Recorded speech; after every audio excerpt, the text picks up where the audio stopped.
అలాగే జ్యోతి గారు ఉన్నారు, సిపి నాయకురాలు. జ్యోతి గారు నమస్కారం అండి, మాట్లాడండి. ఇప్పుడు జెండర్ గురించి అయితే మాట్లాడడం జరిగింది. జెండర్ ఈక్వాలిటీ నిజంగా ఉందంటారా? జెండర్ ఈక్వాలిటీ అనేది లేదండి. ఇప్పుడు మనము ఈ రోజు అంతర్జాతీయ మహిళా దినోత్సవం జరుపుకుంటా ఉన్నాము. కేవలం ఒక్క రోజుకే మహిళలను మొత్తం ఆకాశానికి ఎత్తి మహిళా దినోత్సవం మీకు అన్ని అది ఇస్తాం ఇది ఇస్తాం, అన్నిట్లో సమాన అవకాశాలు ఇస్తాం, మీకు మీరు దేవతలు అని చెప్పేసి ఈ రోజు మొత్తం ఆకాశానికి ఇస్తారు. మరి రేపటి పరిస్థితి మరి ఎక్కడ వేసిన గొంగలు అక్కడే ఉంటుంది. ఈ రోజు అంతర్జాతీయ మహిళా దినోత్సవం జరుపుతుందంటే 114 సంవత్సరాల క్రితము న్యూయార్క్ లో రెడీమేడ్ బట్టల షాపులో ఆ 18 గంటల పని విధానాన్ని తగ్గించాలి, 8 గంటలకు తగ్గించాలి, సమాన పనికి సమాన వేతనాలు ఇవ్వాలి, కనీస సౌకర్యాలు ఇవ్వాలి, ఓటు హక్కు కల్పించాలని చెప్పేసి ఆ రోజు ప్రపంచవ్యాప్తంగా మహిళలందరూ రోడ్ల మీదకి వచ్చి వాళ్ళ సమస్యల పరిష్కారం కోసము పోరాట మార్గాలు ధర్నాలు చేస్తే వాళ్ళ సమస్యలు పరిష్కరించబడి ఈ అంతర్జాతీయ మహిళా దినోత్సవం ఐక్యరాజ్య సమితితో తీర్మానం చేయబడి ప్రతి సంవత్సరం కూడా ఒక పిలుపు మేరకు కూడా అంతర్జాతీయంగా కూడా ప్రపంచ దేశాల వ్యాప్తంగా ఈరోజు మనం మహిళా దినోత్సవాలు జరుపుకుంటున్నాము. కానీ అది సమస్యల పరిష్కారానికి మహిళ అసలు ఏం సమస్యలు ఉన్నాయి, వాటిని ఏ విధంగా ఎదుర్కోవాలి, దానికి తోడు ప్రభుత్వాలు ఏం చేయాలి, మహిళలు మనం ఏం చేయాలని పక్కన పెట్టి ఉత్సవాలుగా జరుపుతా ఉన్నారు.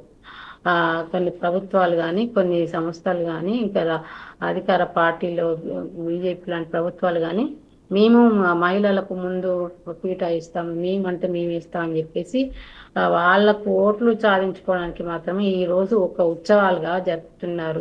నిజ జీవితంలో కూడా ఈ రోజు నిర్మల గారు చెప్పినట్టు కూడా అనేక రంగాల్లో పనిచేస్తున్న మహిళలకు కనీస సౌకర్యాలు లేవు. పనిచేసే చోట లైంగిక వేధింపుల చట్టం 2005లో రావడం జరిగింది. అది కూడా ఇంప్లిమెంటేషన్ అవ్వట్లేదు. ఈ రోజు అంతరిక్షాన్ని ఎగుతున్న మహిళలకు కూడా బయట నుంచి ఇంటి నుంచి వెళ్ళిన మహిళలకు రక్షణ లేకుండా పోతుంది. చిన్నపిల్లల నుంచి పెద్దవాళ్ళ వరకు కూడా ముసలి వాళ్ళ వరకు కూడా మహిళల మితమైన అత్యాచారాలు పెరిగిపోయింది, హింస పెరిగిపోయింది, గృహహింస పెరిగిపోయింది. సమానంగా పని చేసినప్పటి కూడా మగవాళ్ళ మనుస్మృతి ఈ రోజు కేంద్ర ప్రభుత్వం మనుస్మృతిని తీసుకురావడం జరుగుతుంది. దాని వలన కూడా మహిళలు మళ్ళీ వంటింట్లోనే ఉండాలి, బయటికి రావాల్సిన అవసరం లేదు, వాళ్ళకు కట్టుబొట్టు విధానం ఉండాలని చెప్పేసి కూడా ఈ రోజు మళ్ళీ కూడా ఆ పురాణాలు తీసుకొచ్చి దేవతలు తీసుకొచ్చి మళ్ళీ పూజలు పునస్కారాలు మళ్ళా అటువైపు మహిళలను మళ్ళిస్తా ఉన్నారు. ఒకవైపు మళ్ళీ సినిమాల పేరుతో సీరియళ్ల పేరుతో మహిళలు ఏం ఆలోచించకుండా ఇంట్లోనే ఉండే పరిస్థితి ఈ రోజు కనబడతా ఉంది. ఆ సీరియల్స్ టీవీ సీరియల్స్ వల్ల ఆ మహిళలు ఏ విధంగా వాళ్ళకు మంచిగా ఉన్న కుటుంబాల్లో కూడా ఈరోజు విచ్ఛిన్నం.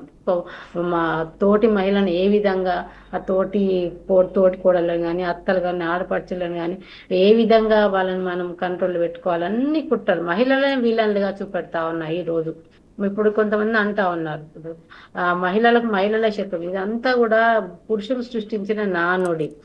ఏదైనా అన్యాయం జరుగుతుంటే చాలా మంది మహిళలు సపోర్ట్ ఇస్తారు.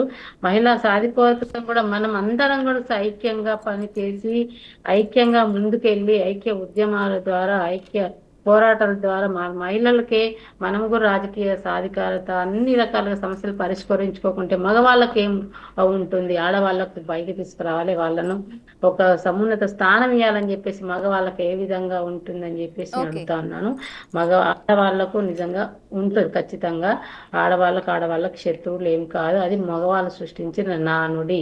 ఏదో ఒక్క రెండు చోట్ల ఉంటుంది కానీ ఒక మహిళలు అనేది భూమాత అంత జాలి ఉంటుంది, కరుణ ఉంటుంది, ప్రేమ ఉంటుంది, వాళ్ళకు ఒక ఓర్పు అనేది ఉంటుందని. కాబట్టి సాటి మహిళకి ఏదైనా అన్యాయం జరిగినా కూడా రెస్పాండ్ అవుతారు. వాళ్ళు రెస్పాండ్ అయ్యి అయ్యో పాపం అని చెప్పేసి వాళ్ళకి సపోర్ట్ ఇచ్చే ఉద్దేశంతో ఉంటుంది. కాబట్టి ఈ రోజు మహిళా దినోత్సవ సందర్భంగా కూడా ఎన్ని చట్టాలు మనం పోరాడి సాధించుకున్న అనేక చట్టాలు ఉన్నాయి, అవన్నీ కూడా అమలు కావట్లేదు. కొన్ని సంవత్సరాల కొద్దీ ఏదైనా కేసులు ఉంటే కూడా పెండింగ్ లో ఉంటున్నాయి.